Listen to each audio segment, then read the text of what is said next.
रूस के राष्ट्रपति व्लादिमीर पुतिन 4 दिसंबर को भारत में एक शेर की तरह कदम रखेंगे और प्रधानमंत्री नरेंद्र मोदी से मुलाकात करेंगे।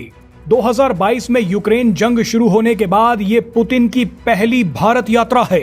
इस यात्रा के दौरान दोनों नेता क्रूड ऑयल डील के साथ साथ S-400 मिसाइल डिफेंस सिस्टम और फ्री ट्रेड एग्रीमेंट पर भी बात कर सकते हैं। बातचीत अफगानिस्तान में पाकिस्तान और अमेरिका के संभावित दखल पर भी हो सकती है। लेकिन आपको बता दें कि पीएम मोदी और राष्ट्रपति पुतिन की इस हाई प्रोफाइल विजिट से पहले पाकिस्तान ने 2 घटिया हरकत की है जिन्हें रूस ने पकड़ लिया है। रूस ने पाकिस्तान का इलाज भी शुरू कर दिया है।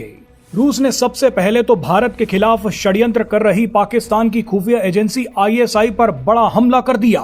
उसके बाद रूस ने पाकिस्तान के खिलाफ एक बड़ी जांच भी शुरू कर दी है। जांच इस बात की जा रही है कि क्या पाकिस्तान ने 3 चीनी नागरिकों को एयर स्ट्राइक में मार गिराया है। अगर रूस को इस जांच में पाकिस्तान के खिलाफ सबूत मिल गए तो चीन भी पाकिस्तान को छोड़ेगा नहीं। वीडियो की शुरुआत में आपको चीनी नागरिकों की हत्या के बारे में ही बताते हैं। दरअसल 28 नवंबर को अफगानिस्तान के पड़ोसी देश ताजिकिस्तान में एक रहस्यमयी एयर स्ट्राइक हुई। इस हमले में ताजिकिस्तान में काम कर रहे 3 चीनी नागरिक मारे गए। पाकिस्तान ने तुरंत इस हमले का आरोप अफगानिस्तान पर लगा दिया, लेकिन अफगानिस्तान ने भी तुरंत कह दिया कि उसका इस हमले से कोई लेना देना नहीं है। इस हमले को लेकर अब अचानक कुछ ऐसे होश उड़ा देने वाले तथ्य सामने आए हैं जो पाकिस्तान को फंसा रहे हैं। मजे की बात यह है कि इन तथ्यों के सामने आने के बाद रूस और चीन ने इस हमले की अलग अलग जांच शुरू भी कर दी है। रूस ने आशंका जताई है कि इस हमले के पीछे अफगानिस्तान नहीं बल्कि पाकिस्तान हो सकता है और ये काम पाकिस्तान से शायद अमेरिका ने ही करवाया था। दरअसल अमेरिका अफगानिस्तान के साथ साथ अब सेंट्रल एशियाई देशों में भी अपनी पकड़ मजबूत करना चाहता है। अमेरिका अफगानिस्तान के बगराम एयरबेस पर भी दोबारा कब्जा चाहता है, लेकिन अफगानिस्तान भारत, चीन और रूस के पास पहुंच गया, जिसके बाद अमेरिका को पीछे हटना पड़ गया। ऐसे में अमेरिका लगातार अफगानिस्तान को अस्थिर करने की कोशिश में लगा है। इसी के चलते डोनाल्ड ट्रंप ने पहली बार सेंट्रल एशियाई देशों के साथ मुलाकात की, जिसमें ताजिकिस्तान भी शामिल था। ऐसे में रूस को शक है कि ताजिकिस्तान पर अमेरिका ने पाकिस्तान से ही हमला करवाया था, लेकिन नाम अफगानिस्तान का लगा दिया।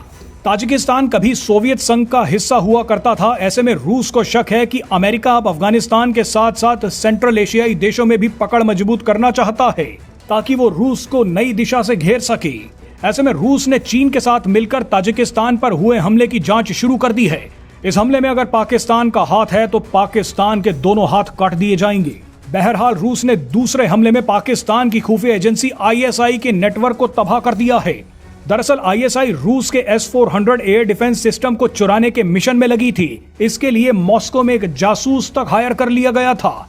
मकसद था कि रूस भारत को जो S-400 एयर डिफेंस सिस्टम दे रहा है उसके सीक्रेट्स को चुराकर S-400 का तोड़ निकाला जा सके। लेकिन रूस को समय रहते ही पाकिस्तान के इस षड्यंत्र के बारे में पता चल गया। मॉस्को में ऑपरेट कर रहे ISI के नेटवर्क को तबाह कर दिया गया। जासूस को गिरफ्तार कर लिया गया है और अब जासूस से पूछा जा रहा है कि वो पाकिस्तान में किस किस के साथ टच में था।